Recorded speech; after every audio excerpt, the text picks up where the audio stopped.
And come on, Miss Sanimo was see na ya dini tell na ya kodia na liberty kede coffee. Then come on, me di kain na me mana kwaba na me misane se ewie e den na e de no enam. Liberty, madam. Yes, you won't teach. No, I can't speak to you. Na sanya na dia mawu evangelist we na ide na akwotena ho. Obi a me ne wo ya adwuma wo ha. E ho ne dia mo ame. Huh? Yeah, I'll translate you. You translate? Translate. Are you sure? Oh yeah, I'm here for you. Don't worry. Okay. I'm here. Okay. As for English, French, Dutch, okay. I'm okay. Ayo. All right. I was for and no your magic break akra. Fi say no say the makacho no obra ye call nim e call different level. Enti me bro kakra no mi ye go ho na mama me de koko divorce mo na papa ya chem. Say French dey what? Bonjour. Ah? Bonjour. Aha no ankasa obi ahonyo. Obi enu ana ojo. Thank you very much. I say easy cry. Okay.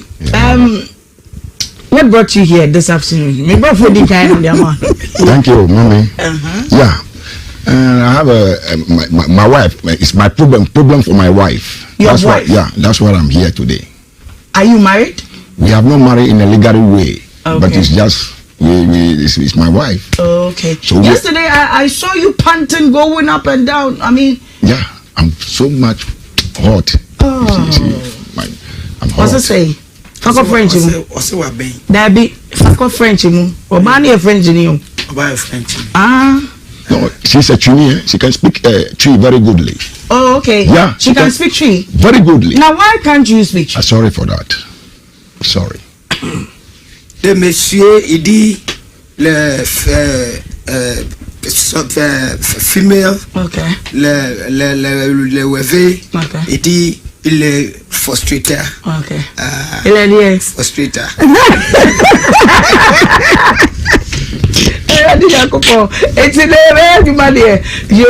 Okay, so what is it with your wife? What is the problem? Okay, madam, I don't know my wife problem because one day we are together almost about 18 good years, so we are living with 4 children, 2 baby daughter and then 2 strong boys. Baby daughter? Yeah. What do you mean by baby daughter? Baby, listen, I'm talking about baby girl. Okay. Baby girl. All right. We have 2 baby girl and then 2 strong guys. Okay. So there are 4 in numbers. Okay. So she's the one who gave me that birth very goodly. 4? Yeah, 4 children. Okay. So what happened? All right. I don't know the reason why. Let me go straight forward to the point. One day I came back from Cote d'Ivoire. So as soon as I land from Cote d'Ivoire, are you an Ivorian? No, I'm a Ghanaian citizen. Okay. Yeah. When I'm from Cote d'Ivoire, okay, my wife cooked for me very goodly. I eat. Very goodly. No Facebook for Madam Maya no much mama me. I sleep. Okay. What food did she cook? Akume. What is akume? Akume. Our dialect. I get dialect. Okay. That's your son, no? Akple. Yeah. Yeah. Hey. So what's this? What's your son's name? David. Yeah. Oh, Papa can guitar one I may ban watch the visa younger no me isa. Okay, young quay. Yeah. So when I sleep, I wake up, I did not find my wife in the house again. After eating that play? Yeah. I sleep because I'm tired from journey, so I'm tired. So when I wake up, I did not see my wife in the home. What is going on? Okay, I checked the place that I put my money. I did not find my money. Hey! It took my money 150 million former currency. 15,000 Ghana cedis. Yeah, that is 15,000. No, so you kept 15,000 Ghana cedis in your pocket? Yeah. Why? Exactly. Oh, I just from Cote d'Ivoire coming, so. But don't you have a bag? Don't you have a specific place you keep your money? Sorry for that. Okay. Sorry. Yo. So I wake up, I did not find my money. What is going on? So I did not find my wife. Okay, something tells me that I should go to the school and see whether My children, they are in the school. Okay, wait. Yeah. How long did you take in Cote d'Ivoire before you came back and ate that pellet that night before your wife? Maybe it's about. I used to come awfully, maybe sometimes 1 month, sometimes 2 weeks. I used to visit them. What do you do there? I'm a seaman. I work in the sea, marine. Oh. Yeah. Are you a marine soldier? Not soldier. Oh, okay. I'm But you're a seaman. Yeah. What do you do on the sea? Yeah, we work in offshore. We deal in offshore. Okay. We deal in offshore. Are you a fisherman? No, not fisherman. I'm not a fisherman. We deal with petrol. That's what you always stop. Mommy, before I get money. Oh, okay. But now no money. No money. But God gonna make a way. I'm going back again. Amen. I'm going back again. Yeah. Okay. Wait. I want the French people to understand. Say ya na ye. So I have to speak the French. Idi. Say nyankopon amoa no obi say dey wu. That is the typical French. Okay. Monsieur Idi. Okay. La femelle. Okay. Il a venu pour Abidjan. Il a venu pour Abidjan. Ici. Papa, la fille, il est.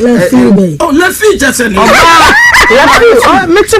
fille, la fille, il a donné foufou. Okay. C'est foufou. Okay. Il a mangé. De manger, after de manger, le fille. After de manger. Il n'est pas. Il va away. Tu t'es vu français là? Il n'y a pas comment tu parles. Il compris. Tu comprends pas. Tu comprends pas. Ma belle monsieur, il ne comprend. Baby, yeah, offensive because I hear why oh and your catch say young so go for suspension. Yes, no pa. Okay, so you are into petroleum. Yeah. Did you have any problem with your wife before you came back from Cote d'Ivoire? No, I have no problem with my wife. Please, I have no problem with my wife when I came back. Do you give her good sex? Why not? If I do not give her good sex, why can I get my children? So can be function. And they can find. Me say can be function. It doesn't matter. Okay. It's simple. Okay. So okay, until you buy now their battery. Send in there 2 hours and okay, it's me rain to us. Okay, so do you understand? I used to understand three one by one. Okay. Very well. Very well. Yeah. Yo. So if there was no problem before you came, what actually happened that night after eating? Did you have any conversation with her? What happened? I did not have any conversation with her. I did not have any problem with her. When I came back, that money is for somebody. I want to pay somebody. I own somebody. So that money, I want to use it and pay somebody. That's what I put the money down. Okay. Yeah. Okay. When I wake up, I did not find my wife. Okay. I go to the school. The children, their school. Before I realized it took 2 daughters and ran away and bring them to Kumasi over here, Katin Kuranu. Where? Kentin Kuranu. Okay. It took the 2 daughters, bring them over here, and use that my money and go and rent a house over there and square the whole money again. Then from there, in fact, I don't know how to do. Okay. I said, no, I can't leave these children for the house because they are small. I can't leave them, the 2 of them, for the big house. So the senior one. Have you built your own house? My own house. I'm telling you, I have my own house, apartment. Where 6 bedroom in Volta region over there. Okay, so when you came back from Cote d'Ivoire, you were with your wife in Volta region? Yeah, surely. Okay. We're in Abidjan before. I brought them, all of them, to come and stay in Ghana over here. Okay. Even the family knows me over here. The family from Kumasi. Mother from Kumasi, father from Ivorian. So at that time you were having money. What stopped you from legally getting married to her? Sorry, she's the one. Why? Matter of fact to say, I want to marry her legally. Yeah. So, in the Côte d'Ivoire, this is what I tried to do in the Côte d'Ivoire. But I don't know. My wife is an angry, very, very angry woman. And then this mistake, it took legal against you. It takes legal actions. I tell you, she's the one. Sometimes she look that my shirt want to beat me. Sometimes it's like that. And he used to beat me. Even one day, if it make me, the police lock me in a voter region over there without no reason. Well, no, the police can never lock you up with no reason. What did you do? Yeah, he went to the police and lied that day because he asked me in the morning to go and dress her head. Okay, fine. I took you in my car. We go to the hairdresser. Okay, it's going to take a time before you finish that dress. That hairstyle. Yeah. So I talked to my wife. Say, oh, it is night. Please, let's go back home so that tomorrow you come and finish your hair. This is the problem I get with my wife. My wife said, no, you have to finish the head before we go home. But that time it is night. Tomorrow you come and complete. This is the problem that I make. And the police listen to? They don't listen to me because she's the one who dragged my shirt. And then first she slapped me. And you responded? Yeah. I said, no, in front of my mommy, I can't do that again. That make him down. Yeah, that one I did it. Okay. So he went to the police and report me. Me myself go to the police. It's not police come and arrest me in the home. Me myself go to the station. Okay. Before I go to there, the guy, they say, no. Why do I beat a woman? They lock me. Before all the statement was coming, even the policeman was sorry for me. Yeah. He came and plead for me because it's my son. The police officer is my son. Oh, okay. Okay, let me ask you. So what is the main reason why you came here? What do you want us to do for you? Thank you. The main reason what I want you to do for me is what? Right now, my 3 children are in Côte d'Ivoire. I want the mother to bring them back to Ghana over here to come and join the senior one so that they can start their school. Okay, so this is your eldest son? Sure. How old is he? He's 15 years now. Okay, and the next one? 14. Oh. And then one interval. Okay. Yeah. 1 year. Yeah. And the other, this one is now 9 years old guy. Now 8 years baby girl. Follow again. Okay. That makes 4. So right now, she's having my 2 daughters over there with 1 son over there. In Côte d'Ivoire. In Côte d'Ivoire. So the reason why I'm here today, because I try to let her know that, no, I want my children to educate in Ghana for me. I want them to even though whatever she did with me, I forget about all those things, mommy. I want them to bring my children back to Ghana. Okay, hold on. That is my point. Hold on. Yeah. Something you say, and my point, no.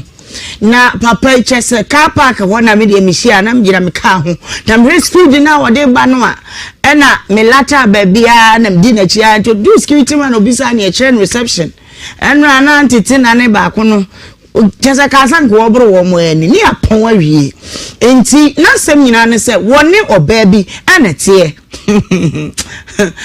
ma ya wo ndi ni pa be ko ha wo yi me say enra what anopai kura what yakonya mu wa ha hu ne be no asori no akwatena chese pressure na eso no so na oba no ose otu kwa oba ye no onu ne yere ne wo ho wa ka akpele ama na didi awie woni wa brenti wada sori ye oba na fa ne mamiensa mienu oba ba ko eni ni sika 15,000 Ghana cedis ade nkoda na dwane enu ti na wabahe na ni de nyina nso pesa ne mane ko school Ghana ha de oba de ni nyina na wura fi one e waja ma na ka de mom ne mane de ojenema. So, do you know the whereabouts of your wife? Sure. Where is she now? She's in Côte d'Ivoire. Have you been talking to her? Every day I used to send money over there. I used to go to her, give them some whatever I want. I have. I send to them. So why the pressure now? Why do you need the kids now? Since you've accepted that your children should be in Côte d'Ivoire, why now? I want them to calm down because she's the one who took the 2 of them to first from voter region. He took 2 of the baby daughter back to over here. So me, I said no. Then I took the two boys again, come and join them over here to go to school in Kantinkran over here. They are going to school very goodly. Later on, she said she's coming to Cote d'Ivoire. You're coming to Cote d'Ivoire to do what? She said, no, tired. She's tired over there. You are tired for what? I send you money. I send you every monthly money coming. How much do you send to your wife and your kids? Before then, I give him 50,000, 50 million. 5,000. Yeah, to start doing some business. Meaning you accepted that she should be there? Yeah. This is what she wants. She says she's tired for water raging, so she wants to come to Kumasi. When did this incident happen? When did it happen? Long time. It's almost about 5 years matter that I'm talking to you now. So why now? Why do you need them back now? I just need a tangible reason. Yeah, it took them from Nkantikrani and come back to Cote d'Ivoire. So I said no, this is not the way. Go back with the children for me. Because my wife told me that she's the one who tells me point blank that she trespassed. So why am I following her? So I should leave, like what? So I should leave her alone. She trespassed like what? Yeah. Like she's gone for another man?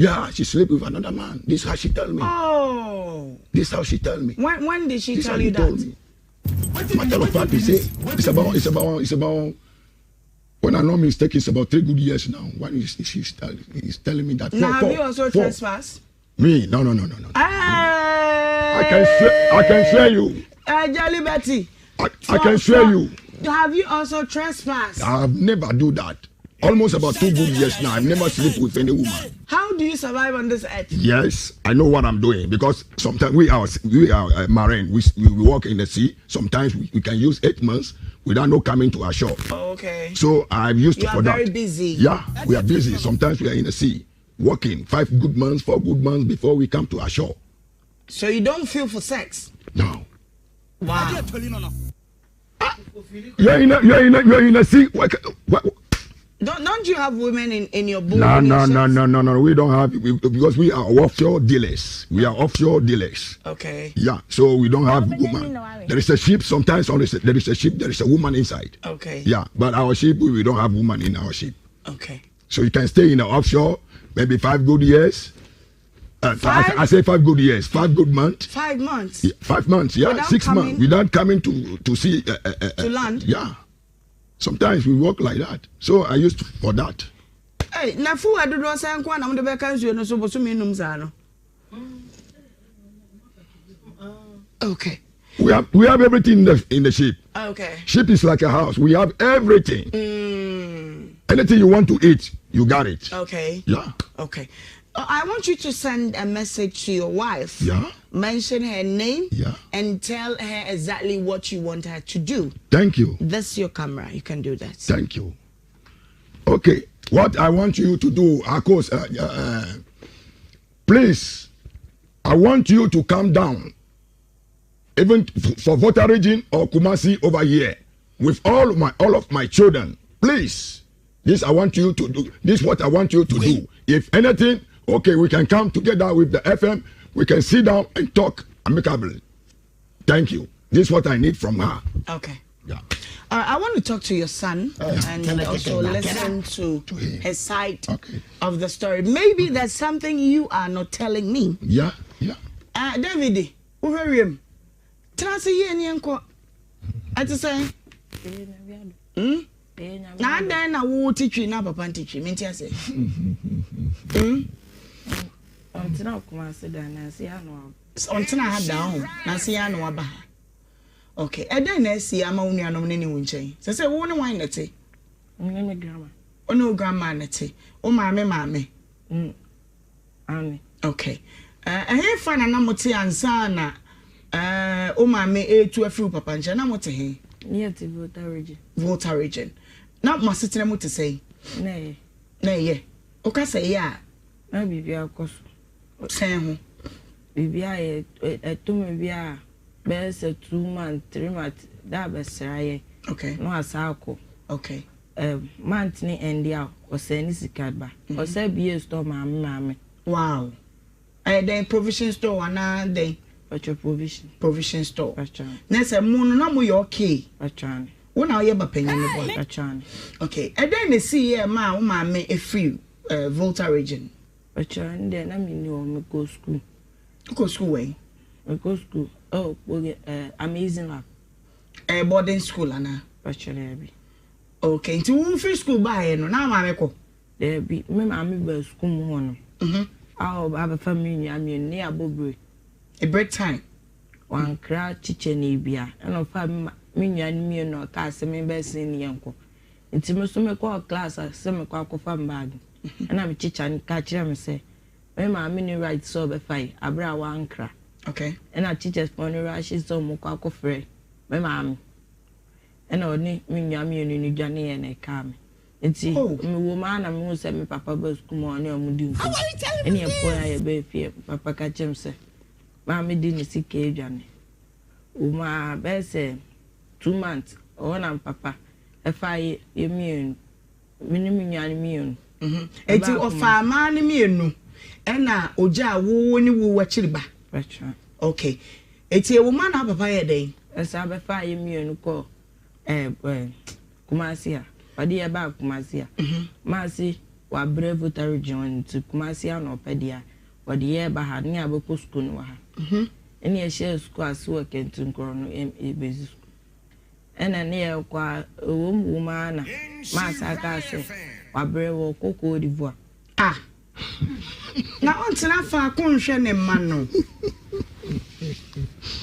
Ka say wa bresa say mo ba ka nti konde adwuma na no ye. No, my papa man, 1,000 Ghana cedis on friendship business. I say, one find your business bia. Oko G permission was school man no animal school phone. Okay. And I catch him papa say no. Wash store business. Waji container. 1,000. How much money did you give? Was it 1,000 or 10,000? First, when she ran away with my money over here, okay. Yeah, I did not say anything. So when I came back over here, I tried to give her some money again to take care of the children for me. Okay, do you remember the amount you gave her? Yeah. How much? That is 50 million. What I'm saying. 5,000. Yeah, 5,000. All right. And anya 1,000 said the akodano kanu. Yanko no kwano ya de se wokai ni nyina. Na mama twan treche papa say otunton nyoma waji container otunton nyoma. And so no yes or no animal school for. Okay. Na minya ketwa minya na wodi mechi oba no. Me ma me den ko ma me bi o school mono a okotena ne nche. Wo ma na minya ja free. Ade no de ko ma me bi. Me ni ma de ntia no de ko ma no. Ono ye oba na be ma ba. No wanya be say. Asa tam no 10 years na mo 8 years na mo 9 years. Ena ote wo no mum de ko ma wo bi. School run. Ena wo ma na minya ni dwane free ho. Ena obai. Etu obai no. Ena me ma me jin no mbusa. Ma me omo ba fie no mo ne be kan na. Minya ne so onko obi. Ena me ma me ka se so onko obi m dia. Sa dia wate. Ena ode ne bai. Omo ana efiera ba bia yetin. Efiera ne ka se ni tablet ayera. Eni ehwehwe ya yehu. Ena efiera ne ka se sa dia okubodia.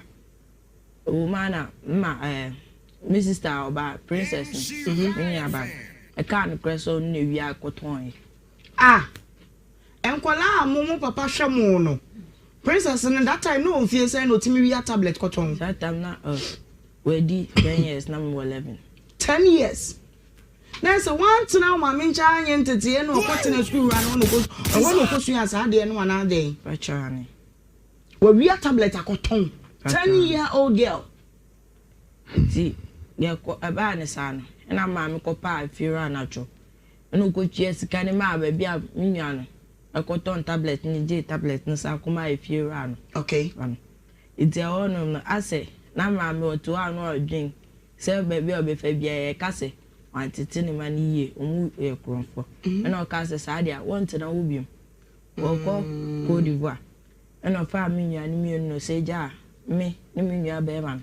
Oh, and mamma be a friend, Mamma, o jaye ma no na ma me no so ton kuku asem no afa akona na echire mu yie o de enti papa no fache me onti mi nchire mu ye ne se no wonte ha oba no wokọ ebi ye wi a ye be di nkomo yie pa o oba obara ne me ya no wayi ne sika no ne okọ ne ba bi ba akọda no ba panyini no ne nsem o ka ne mu do ade kure ma me no fi kodi Ghana ha no nyese wabre o na emom ne ba na awia tablet menti eno ani ekan society ena atutu ma ye na obari ade ne akeka no se me de metra me ebeguma ni maso de ne mesa ma kominchi eno osisa ne ma ne ja bi ewa ha bata ben no ka me ka sem bi na me twen kakransa toaso mam no so no don kuku ena odi mu ko ja ma me bi na ono a mo na wo ma me no we no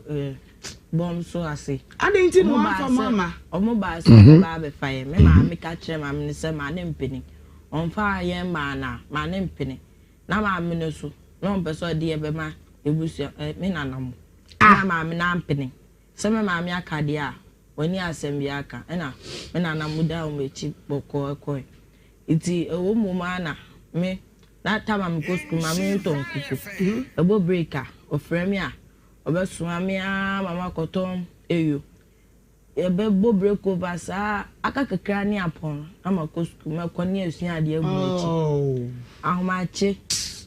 ahomache beda no me so ya ahomache se me kwa kwaju so be ka chem se ma me nyu so enju so woni fi on pa akwala oye before so ya ahomache ju so ntimi minyu ande ntimi minyu aketwa ebili o sa ma minyu aketwa ba na ode no koye no esa ba hase ebetena ma me no tie ye 3 ewo hase na mo ti ma me nchen na minyu oba aketwa no wonju so na so at the moment ma me ka ema ye nju so ahomache no she se so oju so na fie be mu na enyu so ahomache sa no wa sori se wo ko ju so no se wo ma wo nyu so that time na mo ma me frame mo ne mo kasa na mo ka kire no de ye ko so ye na ye ni ye ma me nkasa adenti ye me ni ma de tia ma me so mbu sai ase onu ni ma me na e kasa me so me ni ma de nti so ka chen se ye nu wo ye pia kodi aguro me ni ma de ntia me na me simi nya ni nyoma nti da tama na me nju so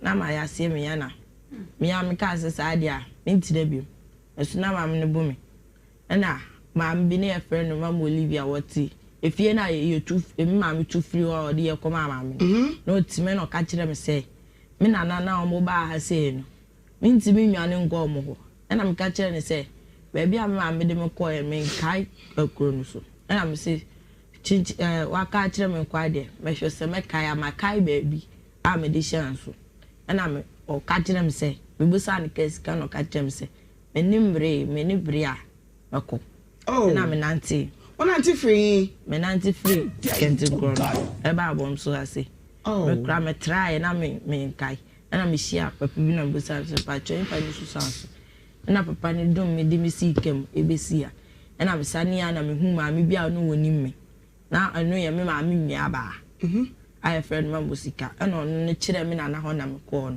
na me na mo gym ne friend me ma me na ma busa am sa na me cement na wubu na se sa ade a wate o ma na papa bai no o be fa me nua no mu mienu na no kwa na o pese me nua no mu mienu tina me na na nche ba na me na se me na me ma me nua ba penyi onu kwa abrochire ja ne ma miensa wo me na so na me na se dan ye nko nti dan fa mu mienu ko Cote d'Ivoire nti wodi me nua no mu mienu ko ka me ma me ho o man is kasenka omushe school asiba na o say Cote d'Ivoire school was a school na papa pese be ko school Cote d'Ivoire iti na me nua ba na no French nko na mbeka iti na me nua ba na o no on fa no go school no ani sunya adwuma wo Cote d'Ivoire no obo 3 na papa ka se sa dia on pene ma yantina Cote d'Ivoire wa bra yen go school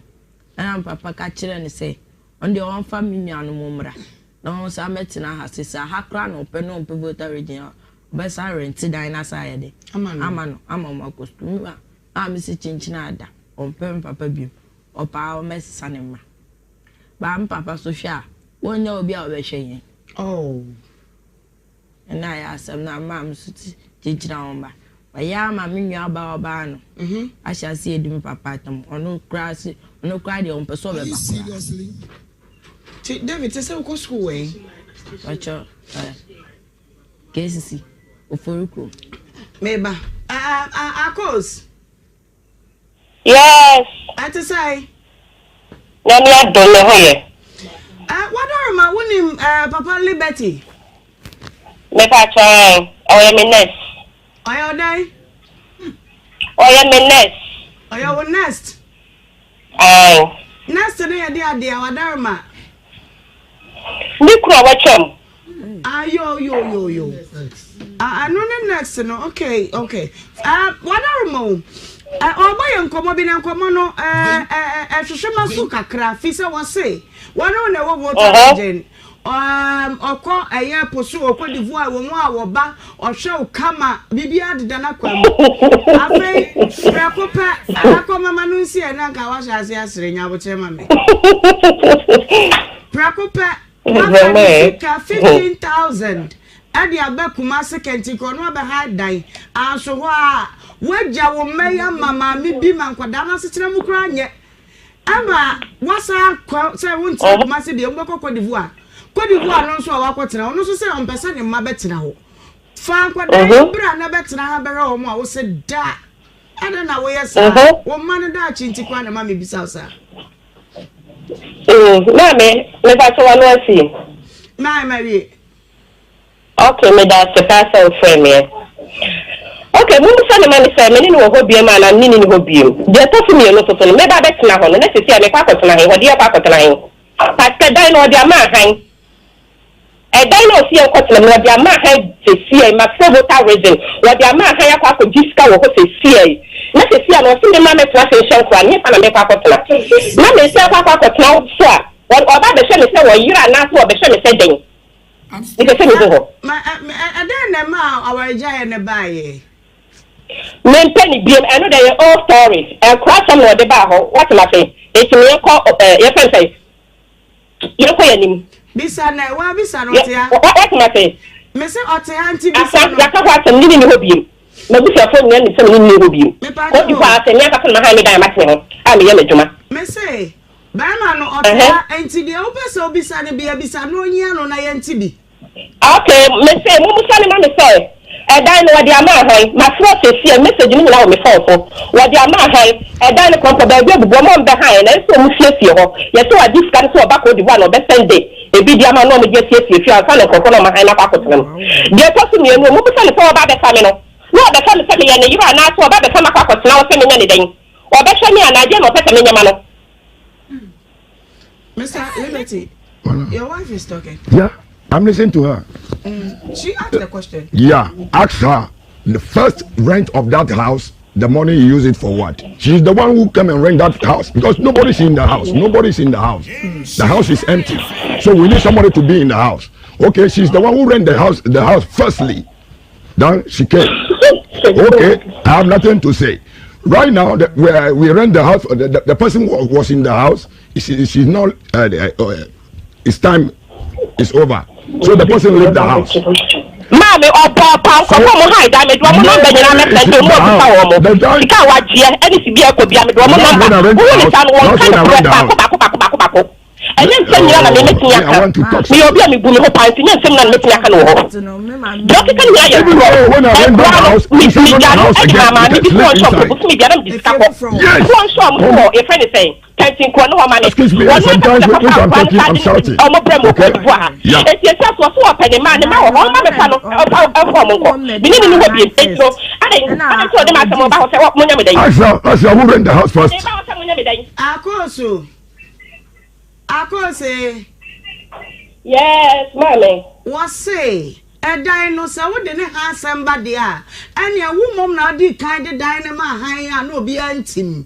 They are tossing me a no same body way number higher. A dime for fro who bar who bets me a baby at her.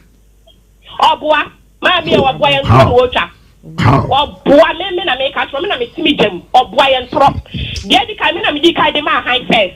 Where said you're talking to me almost friend, or some high dino. And I'm sitting there, they say, and many better in your beam. And medical dia ma high first enti de to me no mo first kan mo fra be ma no mo first kan ma no o pa me de papa ne number better no abu san se de message ni na o me phone me chan pro ma me enti say wo maya wa dan pia ni wa ye kwa kwatena mo voter origin ho wo tie ni na mo dia ma han tie me na maker say no no better this kind dia ma no person mo send this kind crop the ba me account and I me see there bi minini ni ho biem to mo send this kind ma no no kan primary school me to say me nya bi ka ka na me dia send wo mo me ba o enti wo boa yo mate na say wan kasa wo ya kani ba wo ya Ghana ni na wo tina Cote d'Ivoire de wo ma Cote d'Ivoire school mo ma ko sua French ma me tie me me ma me na ye Cote d'Ivoire Ghana ni me papa ye Ivoirien ni me papa ye Ivoirien okay what me say me ma me na ye Ghana ni me papa ye Ivoirien eti busa no chechiro mu ye for the what baba busa no chechiro mu ye mamo me chere wo say wo papa mpo ye Cote d'Ivoire ni a wo waka kasa wo kan wo mai wo kunu wo ya igwani ebe de na wo ma no ate Ghana kasa wo di wo ma kwatra Cote d'Ivoire sana me bisa ma me almost pa ba ko krampo almost papa me chi na me dia tire ni me ma eni Cote d'Ivoire kasa na almost omu tichi ni papa ekiti me mo me ma omu nyina tichi okay omu ko school we wadaroma wadi omu bre me je aka Cote d'Ivoire for enche no mama kwa ti ko busa school mu wa ha ye ko busa e no omu se enkra no emienu no omu ka to mbe 50,000 sefa eti ne minini mienu ye ya dwe se erade adom na so mu bie school na ke de enkra no ka ko to school mu wa ha sei ade omu bre we okay, adi omo ba wadi be say. Ate me kasa nto afa 20% ma me fa kwa no ko to school. O so afa 50% ma me. E go na no to mo. Okay, open kwa na me fa kwa na de to ha me. Ade to ha ma den. Oba tai na wo kasa sa ako. Oba tai se man se ta to me ka den. Tabi o, oba tai de. Wo ma kasa to me se ne ma mo mu nyini ye. You ni pa no abet o ni ne se me obi a me peka mi bu ti na friend ya me fa phone. What am I saying? Mati wa se pa. Ene ka se ni ka me fa phone no. Enti ka se ni ma mo na me fa ni ma no. Aka. Anu. Na wa fa ni 15,000. Wa wi ani sika. Bu fa se sika na ene dia na mi ai. Mi ni sika. Me na wi ani sika ba boni dam. Che ma mi me pesa che one sell maybe obi a me pesa me can send the break. Ene ka da bi o tie kam se me bie ma no aka tie deck che no. Se wuni ma. Se me ni me bie ma no yi se ma pie. E din na adansie nyina bruma wa kata o ba ti so na mi ma no ka say yes allegations are wono wa ba be ka to so na mi penchire mu ho se enya say mi ma no ka say ntura no mi pete sie na wa no me ma no kwa tro ba bi o se sie e so me ma ko mi mani ti me nya sa enya say enti wo fa ni sika o ba ka say me ti nya ye jempe dia e so me nya say o ma me kan kra me kan say o me kan kra na fa o fa ni sika pa chew Mami ako. Hello, Miss you. Me say, I no question the 15,000 out of hard dying work and think no. I there be. Me say ni sika bia. Me say ni sika. Na busa ni sika na work and wonya ne he. Busa no. Okay. Eba ne say na uja wo ma. Na work and wonya ne he. Era babu ade na su akasa wate to obo wate. Na wiase nyina tie o. Adai. Ni say ya tinyina etie ne. Ni pa ya etie ne. Misra o. Buadia kakra na me fra wo menti atia o. Se onu ukuru na anya at least chire buo kakra. Panyifo nyina etie o adai. Ewi abo why? Mame, e kwani ti wode ba ko me bua. O ba fa fa no. Me ya aduma krampo. Oni aha se ko ba se aduma ne yive. Me ya aduma no wa se. Ke ba aduma no na o ye. On ya juba. O say. Okay, tiene kwani ti wode ba ho me bua. Na se na me bisa say adai na wo ma. Wo de wo ma ja wo. Na wo ja nkola ne wo ade wo mo. Ko mi chipal. Ade na me ya fra le papa na bobati ya ko a. Ah, chupon papa. Ona me kan kwa madam asa. Me say, adai na wo de wo ma ne ko ja kokko wura. Na wo ja nkola ne wo koye. Wo ma na se mo na me ka. Wo ma no David ti ha David ka kire no kai no Ujaye ma kokora mi ja ma kokora nti den Say jana me first time abo so me bia wan hwe mo so. Na koko wi. Enti wo ma memu ni ha. Wan hwe mo so. Ekrana ne ka ko de ka ko ra ni chema me. Ekrana ka so kwa busamiante. Me ka se me do mo kwa busia fie no so mo ko. On be ka ma me ne chen akofu. Wan ka hwe. Wan ka hwe mba so mbe fa ya ka kire omuso omusai on ka hwe amane mfa maye. Mane mfa ye ma. Wo baba ni na ka say o ako.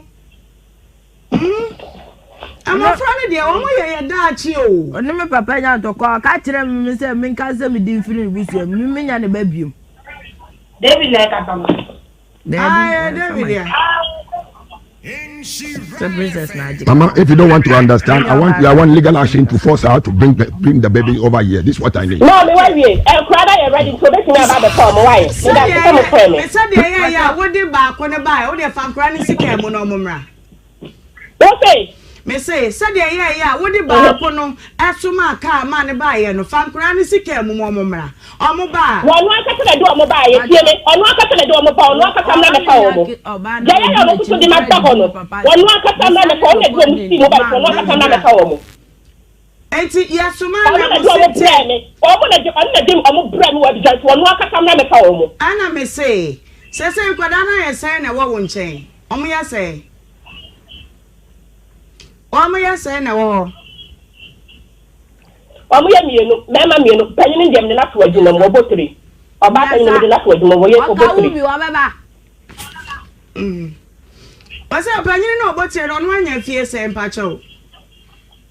14. Ade no si on to asuku ni so bie mana. Ono le so wonko, papa na ka sani mo ono le so wonko. Okay. She's lying. She's lying. Jesus. Eti man ni mienu no 14 ni ne botire na omo maka no wo fie sen wadarema. So what about one kind of feel kwani me so no to dey kwani bra me kan ma me. What dey kwani bra me? Wo pa me won ko fo bebre wa ha so maka ta di adansie. Wa ka se won wa na dey kwala me bra wo. Wo to dey kwani bra. O ma me fa mo ma me. O ma me fa mo me me obi a me fa ha. O ma me fa mo. O ma e me fa wo mo me che no. She's the woman. I say, I'm tired. Before, Mama, I'm telling you the truth. Me, I don't want to talk to you. Me, what I need. Okay, the three of them. It should bring them. She alone can stay there. No problem. Or if she want, okay, I'll put all of them to the car to bring them over here. I have a house they can stay. Or if they want to stay in the family house over here, no problem.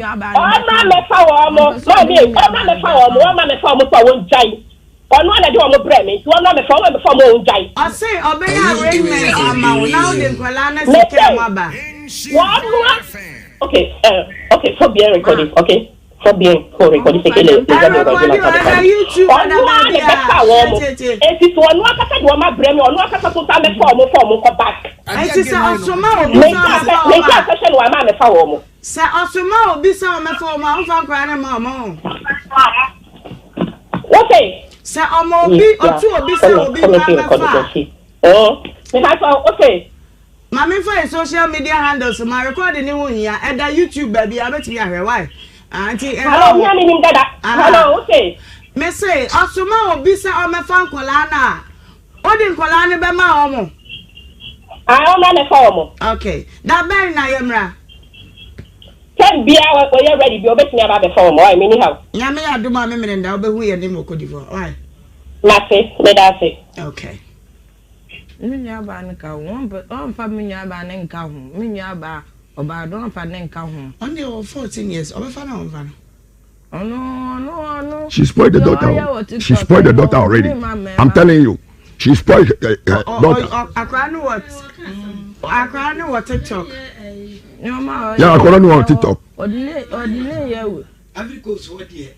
Akra no sa butre no. Dem say simple say wa say. Yeah. Ose onimbema. Se onimbema. Child labor. Odine ye adwuma. Abija. Wa ha no. Recording na send ma mu de mu ntie bi waka kire me say me papa kwasi ampanyin mi ndi me papa kwasi ampanyin ni. Oh. You can listen to the voice. The listen is here. We can listen while you talk to. Voice not for me na. This is serious.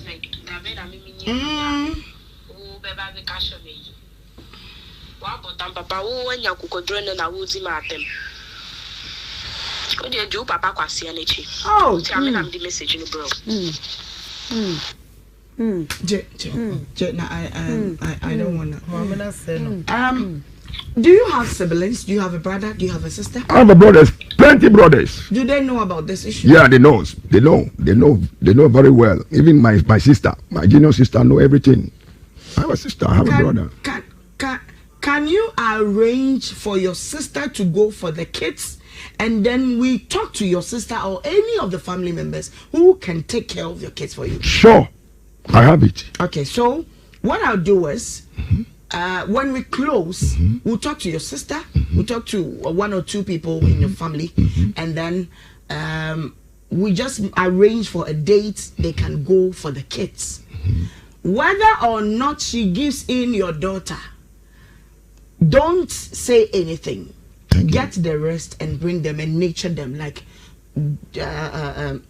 Pafona Akaho. And to say about where they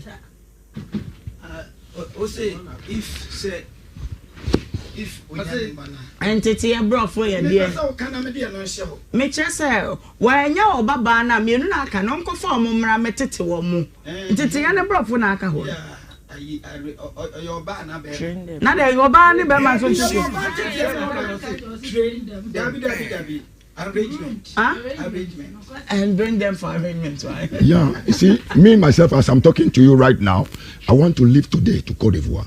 When I go to Cote d'Ivoire, okay, if it is possible, if we can hand over the baby, or me and her, we can come back straight from. Aye, what the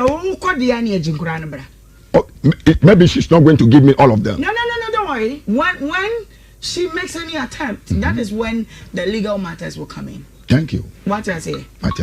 Into the na kwajenkola nebra. But don't go there alone. Thank you. Find people. Yeah. Either you can report. So what? Yeah, you have an embassy over there. You can give me some notes so that I will go to embassy and report this case. Okay, that's fine. So that they will take somebody over there and then they follow me to come and pick all the baby and go. That's all. We have an embassy over there. Ghana embassy is over there. Okay. Yeah. All right. So, and worry what? Thank you. I am pitying you so. Now, as I'm not young, mobile, but obani kasari, you know. I say, I'm always say. About time be about time 4 and an ankamekan. She's spoiled. She's the one spoiled my daughter. She's the one who spoiled my daughter. She's the one. Na wanya bema wone bema te. Woye bibia ma. You have never been there before. Okay. Tell me. Because here FM. Wow. Marry and some nom dot. Because na to or to no nom dot. Ni ma men papa to no nom dey. Because abaya to say kola senechi. Because me ni abaya doctor wo. Wo ayi ma fere.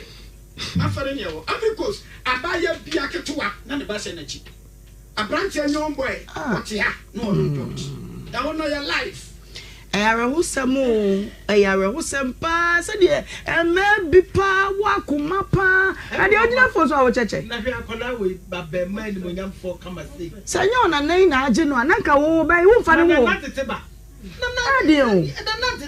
Oba Okasa to say your Oma commentator lady. Run commentator. You are God has already saved you. Thank you. Otherwise you have been dead. Exactly. Exactly. Exactly. Even people say that. People say that God is with me. If not, long time I pass over. It's well. Why? Thank you, Mama. It's well. But 2 years now, we need to be hard drink. I don't know how much I be not born. I just take time. Oh, that will take time. Because I want to say when I want to, maybe I'll. I didn't know yet.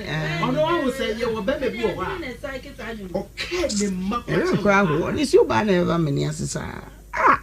Just the way you carry. Na sanka wo ye atro ko fa ho. Osakwa onya nko besa na natena wo. Me ka be ma di enko ye wele. O ba de se no dede no. yanko naturally na any income doctor finance na yeah that's it your numbers is 024 1 71 01 71 0241 Mepato yanko bi 0249 01 71 01 and 0204 61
ya bodwim moja die mofri sane ene ya da so ankwa ampatwedi ampon wadi ne boshe so ahumini umie no mobodi aba nkwamu a na ya sedanko a na ye de ma ye nyankopon na ka kire ne se ne oyema ye da ne da no ye ni eso edodo ye da na se a ensa ene ye probosome no ne de to so aduonu miensa wa fimpimienu ene aduonu nsiam ye hye apriliasi ase beko ye ase kwaye enso erade na dumbi wode ekra ye musa waje tata ama ya bedum pempenso ya na sedanko a ena ye de emano afa na do afide na to ha ye nswa 104.5 jumedie no ya tudi obra na waje so se no ne de wankasa wayere wo ho na wabo baby a wutem bia me chia papa driver mama ya de pamni hairdresser sifo nyina offices nyina me chia mo na me bowura dwa hodo ni mu dia na nya sem ketwa ma mane mema mu odwa wodro majusu jom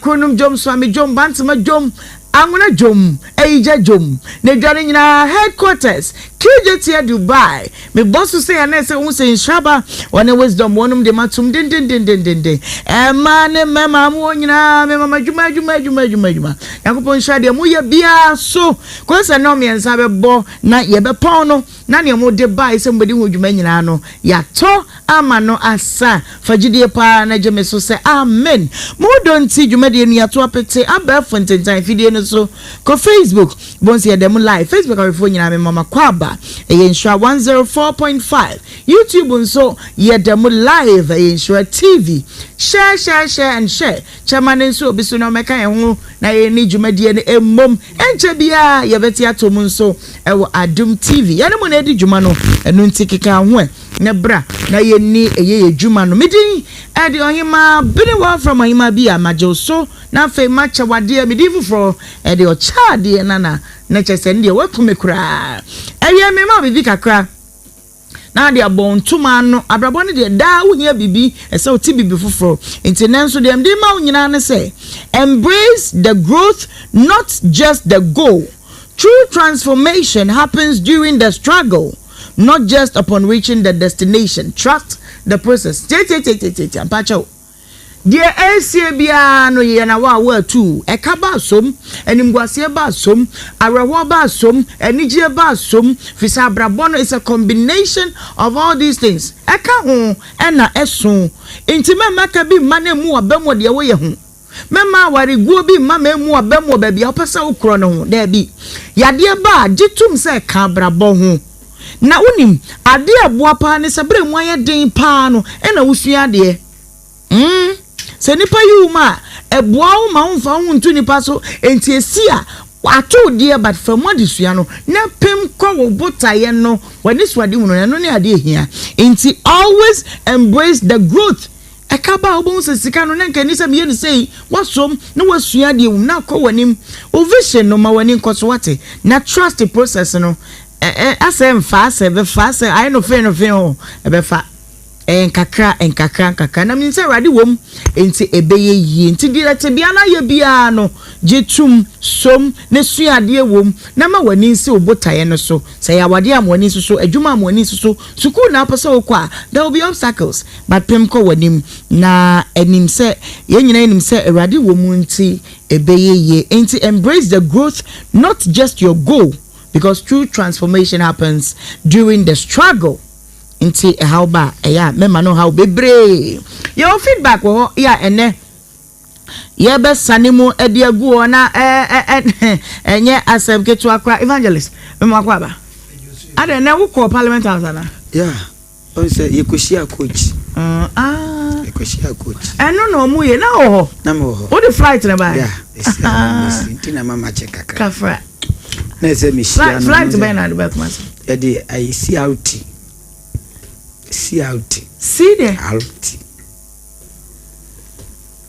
yeah a jetta flight okay so a funny per 5 and we Ibrahim Muhammad enu bia a funny per 5 pe only one and team actually na mene ayi sports minister okay ana one guy be out picture okay a picture designer okay ana ayi do trip flat no okay on your friend say friend airplay aye famisi on enye picture designer be kwa no kala sebi but ni nyina ka obi now the flight mbe oh hey one transjecta flight ni mo ayo haya wo bantu haya okay ba ungo TV so ba onfu bi da Musiafo ya base ya mfa bi anya sedi a enye ye kra na mom enkomo e wo fie ha ya ba bedi anu am shop anyini bose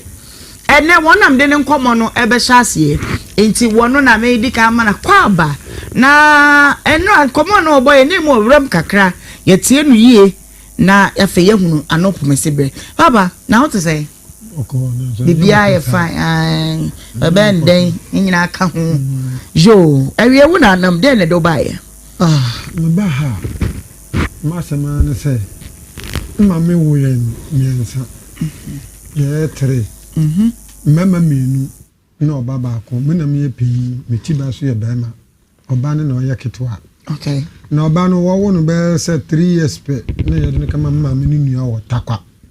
Into an hotel in China or San Bay and Channel, Agunano, 2 years penable or worry. Ejina na mu free, but oba no 2 years pen obo ware. Okay. No just on o tina takwa obo ne bre na wi. Na so ya ne ma mo wo agono kwanta. Ah, ye di yem pepa ye first mmam ko ware obi. No to one plot no mo chen half. Nti yetwa na oba na obo ware no. Munye buy obo wo first one. Obo second one, obo third one. Fourth one no near miscarriage. Miscarriage in baya oni no kunu pain, minion of fane at a pain. Okay. Oyata. Oyata no ya do no to papa na mami. Oh, okay. Papa na mami. Today dey no to no mum na ya. Okay. All right. Your phone at a pain water front of mama ata. Na nukunu so ofan pain ono de ya ata ni pain nti pain for bi na aware no. Okay.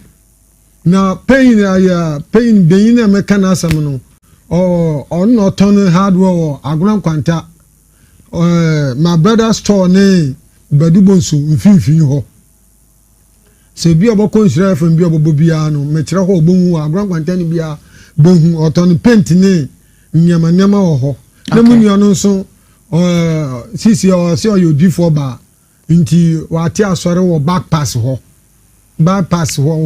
ukwap menim wo ma asem na meka no. Okay. Na miscarriage ne ba ya wo mo se ma me ye baifuo wo mo kan ya sente meka asem se asema mekan madansi ni James Ankwana menua bi a mama onidin wo so ono ne ya madansi ni se baye na meka no se ya ntro na mutwato nzo ono na wo mo fra na ono so boto so anti se menua no na afuna ono so fra aburetira ba oba no anye paper nti ono so be ya na oboloke obeka ha nti na ono so na adwen se dia menua ba na reka no is true nti ode no ho bon ba sisi na asa ade na bu aboye bi yi na no ono na afi wadwa na aba me nchen wa hu se no nkwase ade na wa ade onu menua na di mama me afado awu enti me bawo baye no wo mu bo no sen ye bo kire hwan na ede na mote me dia ya kan ya ba kasim ya nkasa menim wo mo se wo ma kompa ba bi wo mama bi ofa na Esther wo aboade kwan mu efra agwankwantare kwa aboade soro ho mama kura na mukọ ho me ke bisa Esther se ndase na ye hwan Esther no so that am no so se onu no ye odifo wa ba agwankwanta ho. Okay o esofo odifo ba na wo kompa ba wo no ho. Okay na onu ka se ne mama na wa de o ma deme anso ha na wa to no oni nu kun pain wo kompa ba ho no wo se ya ma de wa to ni na no oye mama na wa ma sa de na de atu jodifo no na ka kire mu anu but wo ba ka kire me na me no ko ho no so ono so ka ta ne se odifo ne ka se onu momu anka no wo bompa na no on sha dan kan se mama yanyan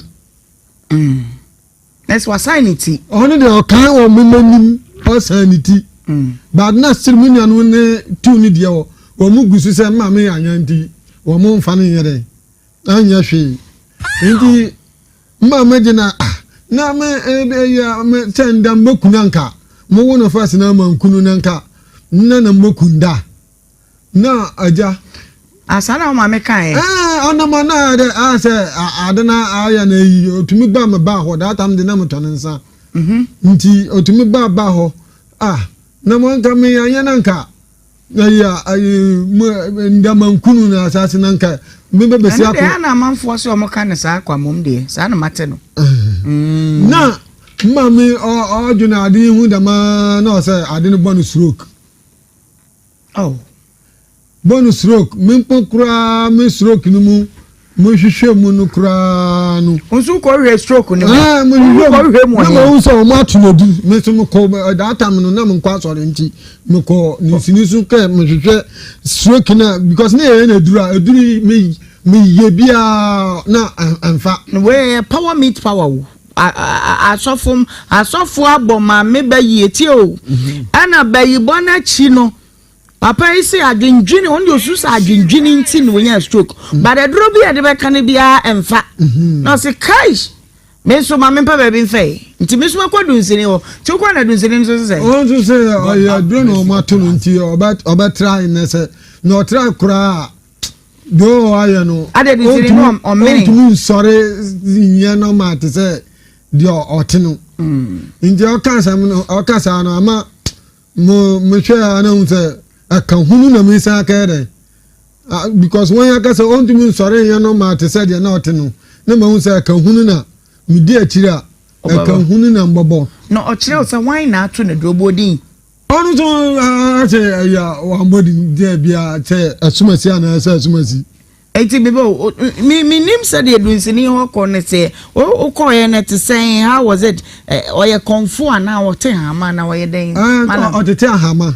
okay nti o te hama na onu say o di kan mama duro ebi no tem se mon ko no ho no onu de na duro de me de kan mama a obo sorry okay nti me mama duro na ade no nko no no be ka se mama na ade no wa hwehwe ma anya kwa na ye duro na o mo de ato ọmọ no so awonjire twaswe nti e se ọma fiti ho ko no ọma sa pain fo bieni minua ne eyino me ya let say wo fi ho de mi yere mi si wo na be anya ne asami America no anya no wo mo boya mebesi mi amanim wo mo ka tense sa mi nji ndidi a na tese me so no ma me ama anya ni bi nti wo to e bai fo no no sa na mo ka tire nse se me nji ndi se ma me anya ne dia na tese me so me ka ho an so e anya am so me anya no ho anya na te sawa to aso na tese me so me anya ni bi nti wo kan ya besi me nti na me se me dance ni ne James no okay because sa asam ni na no that am na say no onu tu fe boti be na nyama nkwe na say odi omo achi no ni nkrata o fe de no nim say o ba na nyankopon aye miracles bi ama na temi asa akwa na I don't know madam nti onu so na say no odi omo achi anya na se me de hu anya ko oye Black Stars anka be bo amom ko se se anya coach ana wona da so o kasa yo enti ye hu anya nkura wo ye pa ke breaki no ne ekofa o cap no bai Ngai fa pa o say na make na wuni hu idea bia onye ba wuni ma eni ma nyen bia o ha Black Stars menti ye bibia onye me ka ho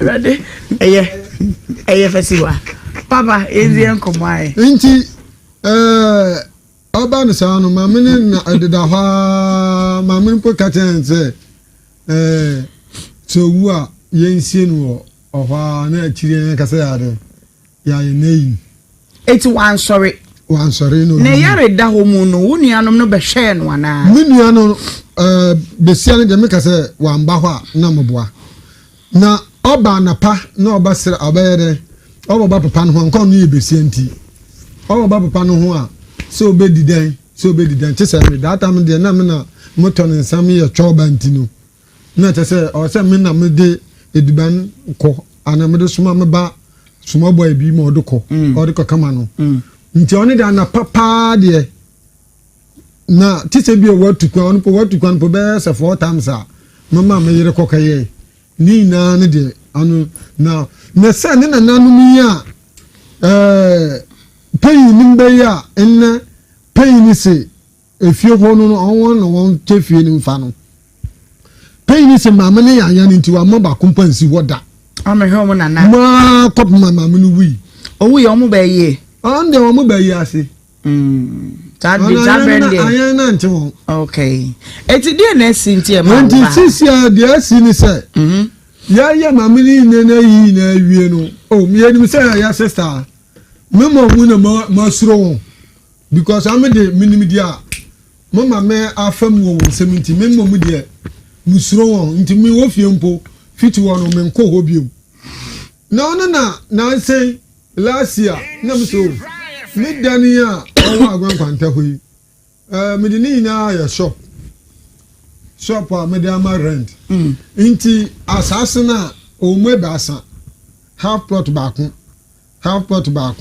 na full plot baako na half plot baako ne dan wo so na another one no so e dan wo so na no pona me dan krisi wo na mu nyina bobubu no osane si fufu na full one na chese ba manso no ono oya hwe me pese me hu se o kire me half ne kwa me ntiase ba de pese me ntiase ne se edi pa na asie ma say woman me a wo mbo no bayi wa firimu meboa ma ya yie ma bibiasi bibia akodadi nti die na ba bie mu nti afa bayi wo no mo asema meje me dan aya meyi no stores no ma high no na me se me kesi edan ba ko wo prot no so na tidan because me ade me si no ha no nwie nti me si na tidan ba ko se na ba ya me firi ha kwa mbenye bibia da wo agona ho mo koye amunua no se da ompeni ma minsi dan na me say adenti na ompeni ma minsi dan na me say de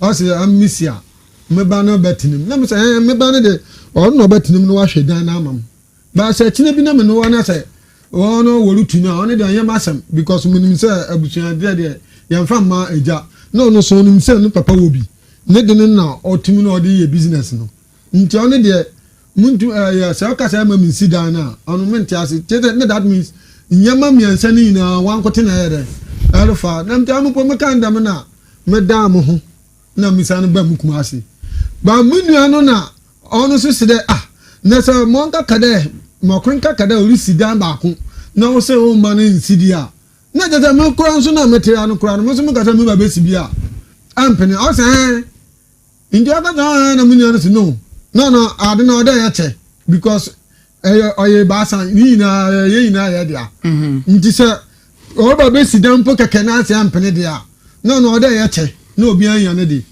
nti nchenu mu no na o se ba ko ne dia fu mama to no no de ne 5 million sodo nti wa afa na msi yo ono de afa amfa ya ho fa tu no wa aka no kisuko na so ebie ni yamfa koro no fa dia fie wo mu no na so ye fa dia empty land no empty land o aja atum fa ya dia ne krata no fa ya fa ma ya na ase dabi eti ne kura ne sei wadama ne kura ne sei on fa ade ne ya se wa aja atum se ya acha wie dia on fa ya krata fa ya on fa ma ya onua ba no on fa ya krata ma ya confess ne ya munua no ko ho se okaje krata no omo operative nukunu ma operative fortune no nukunu pain omo operative fortune no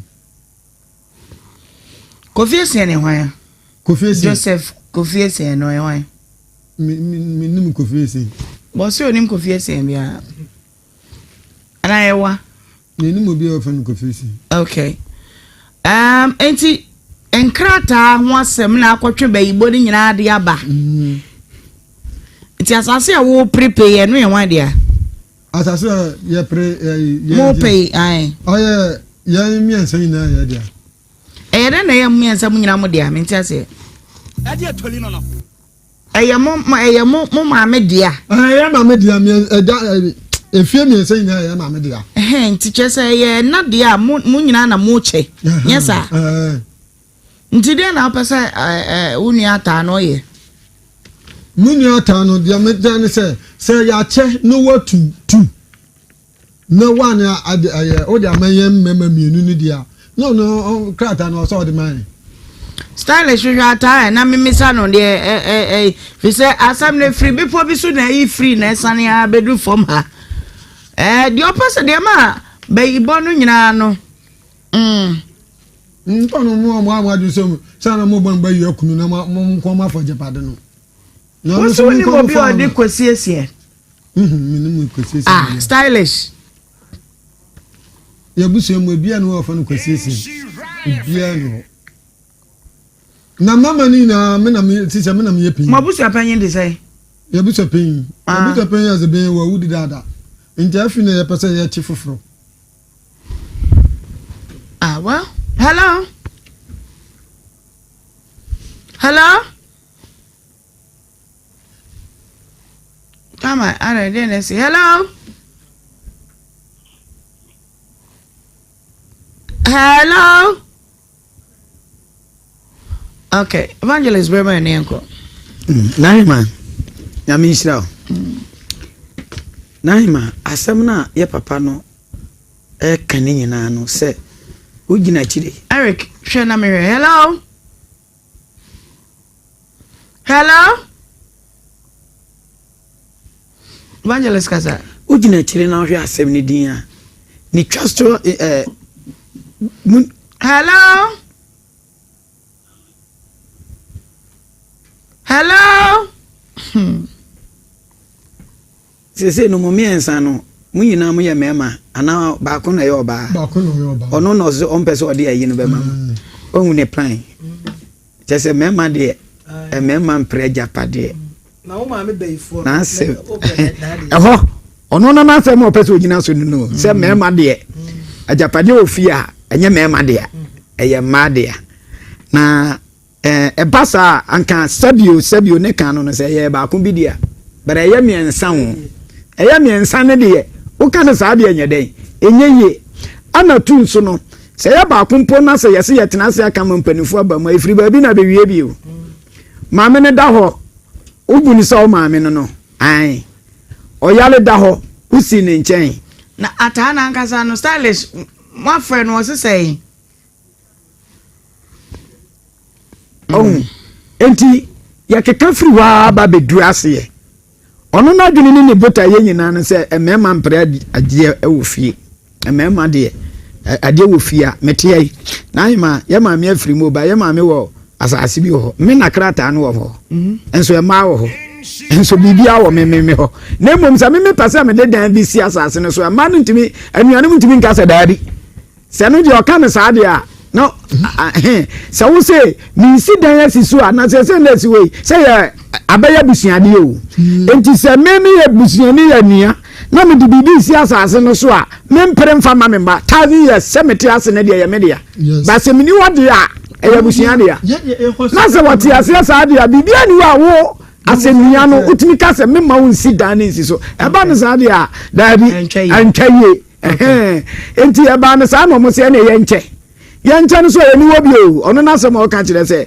woti ase afa mienu half mienu ne de wa de wa fa bi ko na bibi ye de e wo so wa fa na aka full plot ne da ho na bibi ensi so no ama abeye mema ni mienu ne dia fakrata no ma wo no na di nyina no so de krata ma mo beton asase no ana de mo asese dabi ono na dwene ebia so ana osusu no ano de mama sese ni nsanya dai enimu biem enti ete sa de obetwe daire na daire na otwe no na nke so ote ase ma papa mu edi bibi ye dai esi so because wo no abaye oba wo ye dai wo fie enti papa di abonsansi so krampa anka papa dom na wa dai wadom ho because ese asa ni da ho no e da mpanyo me ba me ba papa hello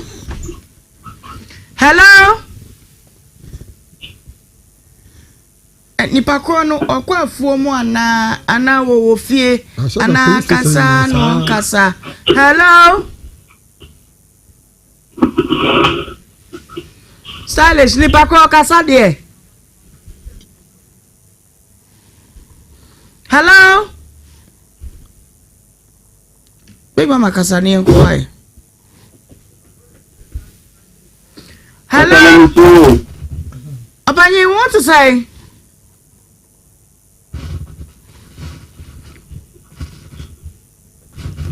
Konso ni bekunye. Aye, yanko. Papa, now what to say?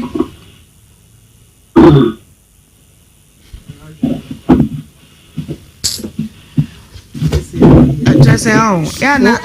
Police station sound. No. Nipa kuno kasan wuni no. That is what I want to know. I say, ata say. Mabusu ya penyi ni papa kofiesi no.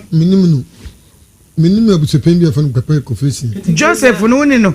minimum nti apa sɛ obaya one from New James no mbisa ne sɛ onimobi of no conference.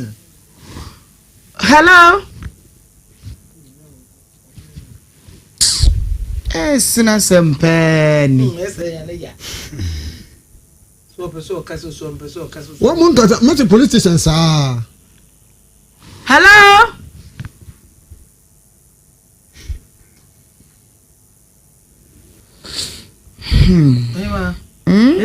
Every Christian boy you was see nipa and so koche zika 7,000 nipa back when you be. Once man.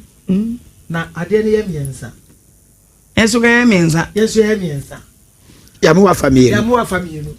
Eni kwa sa mo pre kwa mo family no. Nka yeni say o fa no ho. Na to ya na ba kunu kwa na ya say ya fa no. Ya say na twa bi ma.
nti okay komo ho enu nti ye ba ne aba be di nkomo na mama bro me se nya asem ketwa asem wada puniti no humi se twe